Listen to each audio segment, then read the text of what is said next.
याच उंबऱ्यावर आपण कलियुगातल्या हिरण्यकश्यपूला, महाराष्ट्राच्या दगडातल्या नरसिंहांचं दर्शन घडवूया.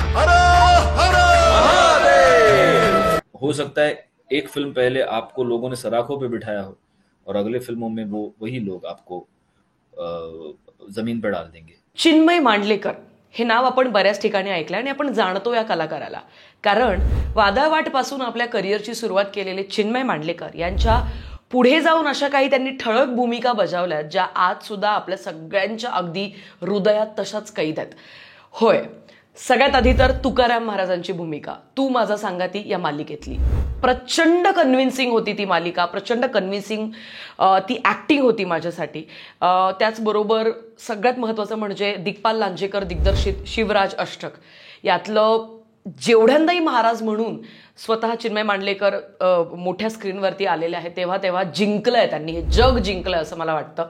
आणि मी यापूर्वी माझ्या बऱ्याच व्हिडिओजमध्ये म्हटलेलं आहे की जर मला जर कोणी विचारेल की छत्रपती शिवाजी महाराज यांच्या भूमिका नक्की कुठल्या कलाकाराने सच्च्या पद्धतीने किंवा खूप कन्व्हिन्सिंग वाटत असतील कुठल्या कलाकाराच्या, तर त्या फक्त दोनच नावं येतील. पहिलं म्हणजे शरद केळकर आणि ज्याने तान्हाजीमध्ये ज्यांनी भूमिका प्ले केली होती महाराजांची, आणि दुसरं नाव म्हणजे फक्त चिन्मय मांडलेकर. ऑफकोर्स बाकीचेही कलाकार आहेत पण मला फक्त हे दोघेच खूप कन्व्हिन्सिंग वाटतात.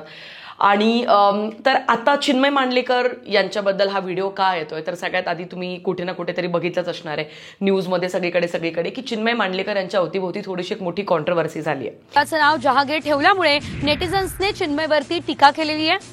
आता सगळ्यात आधी मला तुम्हाला सगळ्यांना हे सांगायचं आहे की चिन्मय मांडलेकर हे ज्यांना ठाऊकही नव्हते, जे हिंदी भाषिक आहेत की जे अमराठी लोक आहेत, तर त्यांना ते ठाऊक झाले द काश्मीर फाईल्स यातल्या बिट्टा कराटे या कॅरेक्टरमुळे. आणि दुसरी सगळ्यात महत्त्वाची भूमिका गांधी गोडसे. सो मला असं वाटतं की ऑफकोर्स बाकीच्या हिंदी मालिकांमध्ये किंवा चित्रपटांमध्ये त्यांनी काम केले, पण ह्या ज्या दोन भूमिका ह्या इररिप्लेसेबल आहेत. आता आपण सगळ्यात आधी ही कॉन्ट्रोवर्सी नक्की काय झाली आणि कुठच्या गोष्टीला घेऊन झाली ती समजून घेऊया. तर साधारण 2 ते 3 वर्षांपूर्वी चिन्मय मांडलेकर हे एका पॉडकास्टला गेले होते इंटरव्ह्यू देण्यासाठी. जहांगीर त्याचा जन्म जमशेदी नवरोजच्या दिवशी झाला होता.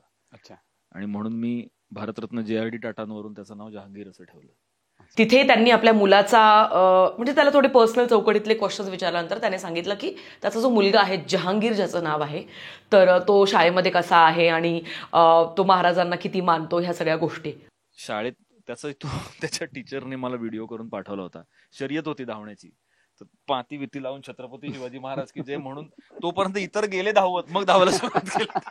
तर तो खूप भारावलेला आहे ह्या सगळ्यांमधनच. आणि आता ऑफकोर्स प्रत्येक मुलगा किंवा मुलगी हे आपल्या घरातल्या आई आणि बाबा यांच्याकडे बघत मोठे होत असतात आणि तेच काय करतात त्याचं अनुकरण ते करत असतात. तर ज्या कुटुंबात तुम्ही विचार करा की स्वतः वडील महाराजांची इतकी हुबेहूब आणि जिवंत जर का भूमिका पार पाडत असेल 70 mm स्क्रीनवरती, त्या घरातल्या मुलांवर महाराजांचे काय संस्कार असतील हे वेगळं सांगायची गरज नाही. आता खूप गमतीशीर असा इंटरव्ह्यू होता, पण झालं काय की त्या इंटरव्ह्यू नंतर हळूहळू इंटरनेटवरच्या काही अशा व्यक्तींना जाग आली हळूहळू, आणि त्यांनी तो जहांगीर नाव जे मुलाचं ठेवलंय तर त्याच्यावरून त्यांनी कॉन्ट्रोवर्सी बनवायला सुरू केली. आता आपल्या भारतामध्ये असं कधीच होत नाही की कुठचाच माणूस जो फार सच्चा कलाकार आहे आणि खूप चांगलं काम करतोय त्याची कधीच कॉन्ट्रोवर्सी झाली नसेल. मोठमोठ्या व्यक्तींच्या कॉन्ट्रोवर्सीज होऊन गेलेल्या आहेत. पण आत्ताची ही जी कॉन्ट्रोवर्सी आहे ना, ही थोडीशी माझ्या मनाला भिडणारी आहे. कशी मी सांगते. आता सगळ्यात आधी आपण प्रेक्षक मंडळी ही तीच प्रेक्षक मंडळी आहोत जे चांगल्याला चांगलं म्हणतो, वाईटाला वाईट म्हणतो. आणि मला असं वाटतं की क्रिटिसिझम व्हायला पाहिजे, कारण क्रिटिसिझममुळे तुमची ग्रोथ होते. आणि नॉट नेसेसरी की तुम्हाला नेहमी पॉझिटिव्हच फीडबॅक मिळेल, तुम्हाला निगेटिव्ह पण फीडबॅक मिळू शकतो. तसंच मला असं वाटतं की जर तो एक कलाकार आहे चिन्मय मांडलेकर, तर त्याच्या ॲक्टिंगवरनं तुम्ही त्याला ट्रोल करू शकता, त्याच्या दिसण्यावरनं, त्याच्या वागण्यावरनं, तो कसा बसतोय, तो कसा उठतोय, त्याला काही व्यसनं आहेत का, तो 4 चौघांमध्ये काही दारू पिऊन राडा करतोय का, किंवा तो गाडी हिट अँड रनच्या केसेसमध्ये अडकलेला आहे का, किंवा त्याने कोणाचा खून करण्याचा प्रयत्न केलाय का, त्याने कोणाला शब्दांमध्ये मारायचा प्रयत्न केलाय का, अशा बऱ्याच गोष्टींबद्दल बोलायचा आपल्याला हक्क आहे, कारण तो एक पब्लिक फिगर आहे. So when you call yourself as a public figure, ultimately you are giving all the rights to the people की ते तुमच्यावरती काहीतरी संभाषण करत शकतात नेहमी. पण याला एक मर्यादा आहे. ज्या वेळेला आपण कोणाच्या तरी पर्सनल चौकटीमध्ये घुसतोय त्यावेळेला मला कुठेतरी असं वाटतं की आपण एक माणूस म्हणून भाषेवर थोडं कंट्रोल ठेवायला पाहिजे, कारण ज्या पद्धतीच्या कॉमेंट्स मी पाहिल्या त्या फार भयानक आहेत. म्हणजे चिन्मय मांडलेकर याची बायको नेहा जोशी मांडलेकर ही एक वाईल्ड लाईफ फोटोग्राफर आहे आणि एक लाईक ऑन्टरप्रिनर पण आहे. सो तिचा आणि फिल्म इंडस्ट्रीचा दूरपर्यंत काही संबंध नाही. ती नॉर्मल गृहिणी आहे. तिच्या कॅरेक्टरवरती जाऊन तुम्ही अशा कॉमेंट्स म्हणजे तुम्ही नाही पण लोकांनी केलेल्या आहेत. आणि किंवा तो जो मुलगा आहे जो आत्ता या तारखेला 11 वर्षांचा आहे, एकदा विचार केलाय का की त्याच्या बुद्धीवरती किंवा तो ज्यावेळेला आता शाळेत जाईन त्यावेळेला ही जी कॉन्ट्रोवर्सी सध्या चालू आहे त्याचे जे स्कूल फ्रेंड्स आहेत ते कुठच्या पद्धतीने त्याला बुली करू शकतात किंवा हरॅसमेंट त्याची करू शकतात आणि या वयात होणारे जे घाव आहेत ते मरेपर्यंत काळजाला भिडणारे असतात, ते डोक्यातनं जात नाही. त्यामुळे मला कुठेतरी असं वाटतं तर मला माझा टेक मांडायचा आहे. तर ऑफकोर्स चिन्मय मांडलेकर त्या इंटरव्ह्यू नंतर त्याचा जेव्हा शिवराज अष्टकमधला जोही सिनेमा येत असेल, मग तो फर्जंद असू दे, शेर शिवराज असू दे, जो सिनेमा त्याचा येत गेला त्या प्रत्येक सिनेमाच्या प्रमोशनच्या दरम्यान जुनं हेच उकरून पुन्हा काढलं गेलंय. आणि हॅशटॅग जहांगीर का बाप म्हणजे लिटरली हे सुद्धा हॅशटॅग्स लोकांनी ट्रेंड केलेत आणि हे फार वाईट आहे. हे का वाईट आहे माहितीये, कारण मला एक गोष्ट अशी पटली की जर चिन्मय मांडलेकर यांनी महाराजांची भूमिका साकारली नसती तर कदाचित इतकं ट्रोलिंग झालं नसतं. पण मला असं वाटतं की कारण महाराजांची भूमिका त्यांनी साकारली त्याच्यामुळे कुठेतरी तो एक आपण हक्क आपल्याकडे राखीव धरून घेतलाय का की महाराज फक्त आपले आहेत, बाकी इतर कोणाचे नाही. आणि महाराजांची भूमिका साकारणारा तू तुझ्या मुलाचं नाव जहांगीर कसं ठेवू शकतो. तर मी याच्या थोडंसं खोलात गेलं. आणि अगेन माझी ती सवय आहे की मी कधी पण कुठचीच गोष्ट समोर दिसली का पटकन कॉमेंट करून मोकळी कधीच होत नाही किंवा माझं ओपिनियन लगेच देत नाही. मी प्रॉपर आधी सगळं रिसर्च करते, त्याच्यानंतर मी माझ्या मतावर येते. तर मी ज्यावेळेला रिसर्च केला तेव्हा मला असं कळलं की माझ्या मुलाचं नाव जहांगीर आहे. जहांगीर हे एक पर्शियन नाव आहे. माझ्या मुलाचा जन्म 21 मार्च 2013ला लोक आपली कॅलेंडर्स उघडून बघू शकतात. 21 मार्चला जमशेदी नवरोज असतो आणि त्या जमशेदी नवरोजच्या दिवशी त्याचं पारसी नाव जहांगीर JEHANGIR असं ठेवलं गेलं.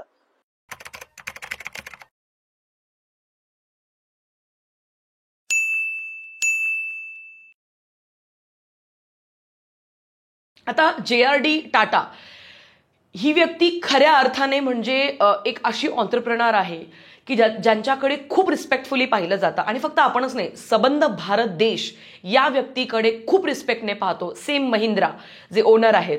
सो असे काही ऑन्टरप्रिनर्स आपल्या देशात आहेत ज्यांनी या देशांच्या जडणघडणीमध्ये खूप मोठा वाटा आहे, सिंहाचा वाटा ज्यांचा आहे. कारण TCS असू दे, आज सुद्धा कितीतरी हजारो लाखो लोकांच्या घरी चपाती आणि भाजी बनते बिकॉज ऑफ TCS. आणि खूप अजून गोष्टी आहेत. म्हणजे मी काय सांगू, टायटन असेल, अशा खूप वेगवेगळ्या कंपनीज आहेत, सिस्टर फर्म्स आहेत ज्या त्यांच्याकडनं बनवल्या गेल्यात आणि त्यांनी या देशाच्या जडणघडणीमध्ये, या देशाच्या इकॉनॉमीमध्ये खूप मोठा त्यांचा वाटा आहे.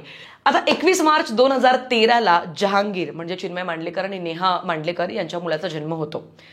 तोपर्यंत चिन्मय मांडलेकर यांनी कुठलीही महाराजांची भूमिका प्ले केलेली नव्हती. तो ज्या वेळेला मुलगा 3 ते 4 वर्षांचा आहे त्यावेळेला त्यांनी पहिली महाराजांची भूमिका साकारली. तिथून पुढे खरं तर या गोष्टी सगळ्या सुरू झाल्या.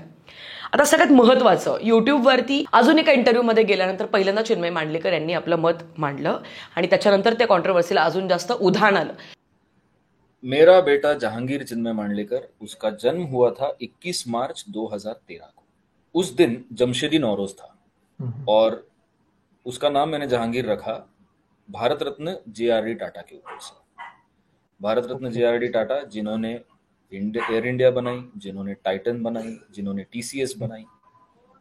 अब भारत के एक महान सुपुत्र के ऊपर अगर अपने बेटे का नाम रखना गलत है तो हाँ, मैं गलत हूं. मुझे कई सारे लोगों ने इसका सवाल किया, ट्रोलिंग किया. मैंने आज तक किसी का भी जवाब नहीं दिया है. पहली बार मैं इस सवाल का जवाब दे रहा हूं. मला कुठेतरी असं वाटतं की आपण सगळेजण एका अशा देशात राहतो जिथे बोलण्याचं अभिव्यक्ती स्वातंत्र्य प्रचंड आहे, कुणी कुणाला काही बोलू शकतं, पण म्हणून आपण माणूस आहोत आणि there has to be always that thin line which I always believe. You need to know where to stop.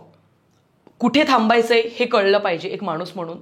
कारण आता सच्चा कलाकार आणि खोटा कलाकार हे कसं ओळखायचं मी सांगू. खूप असे कलाकार असतात जे अरे महाराज माझ्या रक्तात आहे, मी महाराजांना खूप मानतो, पण ते खरंच महाराजांना किती मानतात किंवा किती श्रद्धा त्यांची आहे. आदिपुरुषचं एक्झाम्पल जर का द्यायचं झालं तर आदिपुरुष हा चित्रपट ज्या अर्थाने पडला, 700, 800, 1000 कोटी लावा, पण तुमची जर श्रद्धाच नाहीये प्रभू श्री रामचंद्रांमध्ये, ज्या पद्धतीचे तुम्ही संवाद लिहिले, ज्या पद्धतीचा तुम्ही रिसर्च काहीही केला नाही, धचा म तुम्हाला इतिहासाचा माहिती नाही, तुमचा अभ्यास काहीच नाही, आणि मग ज्यावेळेला तुम्ही फक्त 800-900 कोटी लावून तो सिनेमा बनवतात आदिपुरुष, आणि तो कसा पडतो तोंडावरती, हे तुम्हाला सबंध भारताने दाखवून दिलं. तर कुठेतरी मला असं वाटतं की फक्त दिग्पाल लांजेकर एकुलता एक असा दिग्दर्शक आहे ज्याच्या शिवराज अष्टकाच्या अवतीभोवती एकही कॉन्ट्रोवर्सी झालेली नाही. आजवर तुम्ही जेवढी महाराजांची रिसेंटली हर हर महादेवच्या चित्रपटाच्या दरम्यान सुद्धा खूप मोठी कॉन्ट्रोवर्सी झाली. सुबोध भावेने शेवटी माघार घेतली. सुबोध भावे यांनी माफी मागितली आणि त्यांनी सांगितलं की इथून पुढे मी महाराजांची भूमिका साकारणार नाही. तर मला कुठेतरी असं वाटतं की काही असे दिग्दर्शक असतात, काही अशी माणसं असतात की जे फक्त घाई करतात, उगाच बनवायचं म्हणून बनवतात. पण जर तुम्ही दिग्पाल लांजेकर यांचा शिवराज अष्टकाचा प्रवास पाहिला, सखोल इतिहासाचा अभ्यास, आणि बऱ्याच ठिकाणी तुम्हाला हे सापडेल की एकाही ठिकाणी महाराजांचा एकेरी उल्लेख नाही. यावरनं कळतं की चिन्मय मांडलेकर हा किती सच्चा कलाकार आहे आणि तो जी भूमिका साकारतोय त्या भूमिकेप्रती त्याचा प्रामाणिकपणा काय आहे. ओव्हरऑल मला असं सांगायचं आहे की तुम्ही जर पब्लिक फिगर आहात तर तुम्ही नेहमी लोकांच्या निशाण्यावर राहणार आहेत, पण कुठेतरी मला असं वाटतं प्रेक्षक म्हणून आपली ही जबाबदारी आहे की आपण ज्या वेळेला सोशली इंटरनेटवर एक कॉमेंट टाकतो तर काय फरक पडतो आपली एक कॉमेंटने, असं नसतं. समोरचा वाचणारा माणूस सुद्धा माणूसच आहे आणि तो मशीन नाही आहे, आणि त्याची फॅमिली आहे, आणि सगळ्यात महत्त्वाचं जे टार्गेट केलं जात आहे, जर का ते चिन्मय मांडलेकरच्या ॲक्टिंगला घेऊन असतं तर काहीच प्रॉब्लेम नव्हता. पण प्रेक्षक म्हणून ज्यावेळेला तुम्ही त्याच्या पर्सनल स्पेसमध्ये घुसून त्या जहांगीर नावावरनं जर का तुम्ही इतका मोठा वाद करत असाल जिथे तुम्ही त्या बाई आणि त्या मुलाच्या आयुष्यात अशा काही घाव करतायत की जे कधीच भरणार नाही. तुम्ही एक कॉमेंट करून विसरून जाल की मी 8 दिवसांपूर्वी काय कॉमेंट केली होती, पण समोरचा माणूस कधीच नाही विसरणार. त्यामुळे प्लीज मला सगळ्यांना अशी विनंती करायची आहे. आता मला चिन्मय मांडलेकर यांनी वकिली करण्याचे पैसे दिलेत का, तर नाही. माझं हे मत आहे, कारण मी एक अँकर आहे, मी एक निवेदिका आहे, कारण मी मीडिया एंटरटेनमेंट या इंडस्ट्रीमध्ये काम करते गेली कित्येक वर्ष. मला असं वाटतं की हे माझं कर्तव्य आहे की चांगल्याला चांगलं म्हणणं, वाईटाला वाईट म्हणणं, जे खरं आहे त्याच्या पाठीशी मी आहे. त्याचमुळे जहांगीर हे नाव फक्त मुसलमानांची एक देण आहे किंवा त्यांचीच जहांगीरी आहे असातला भाग नाही आहे. जहांगीर हे नाव त्यांनी JRD टाटा यांच्यावरनं ठेवलेलं आहे. किमान या गोष्टीचा रिस्पेक्ट ठेवा. आणि इथून पुढे प्लीज कॉमेंट करत असताना फक्त तुम्ही तुमच्या प्रोफेशनली स्पेसमध्ये जाऊन नक्कीच लोकांना क्रिटिसाइज करू शकता, फक्त पर्सनल स्पेसमध्ये प्लीज प्लीज प्लीज घुसून अशा गोष्टी करू नका. कारण समोरचा माणूस आता माघार घेण्यासाठी तयार झाला आणि त्यांचं असं म्हणणं चिन्मय मांडलेकर यांचं की इथून पुढे ते आता महाराजांची भूमिका करणार नाही. असं जर होत गेलं तर आपण खूप सच्चे जे कलाकार आहेत त्यांना गमावून बसू. आणि मला असं वाटतं कुठेतरी आपण ॲज अ प्रेक्षक मंडळी म्हणून आपलं हे कर्तव्य आहे की आपण आपल्या सच्च्या कलाकारांची पाठराखण केली पाहिजे. आणि yes, this was all about this controversy and video. By the way, let me know about your opinions as well, कारण का खाली कॉमेंट सेक्शन खुलाच आहे सगळ्यांसाठी. आपली मतं मुक्तपणे मांडा, व्यक्त व्हा. भेटूया पुढच्या व्हिडिओमध्ये. तोपर्यंत पीस आउट. हो सकता है एक फिल्म पहले आपको लोगों ने सराखों पे बिठाया हो और अगले फिल्मों में वही लोग आपको जमीन पर डाल देंगे और फिर वही लोग आपको सर पे बिठाएंगे.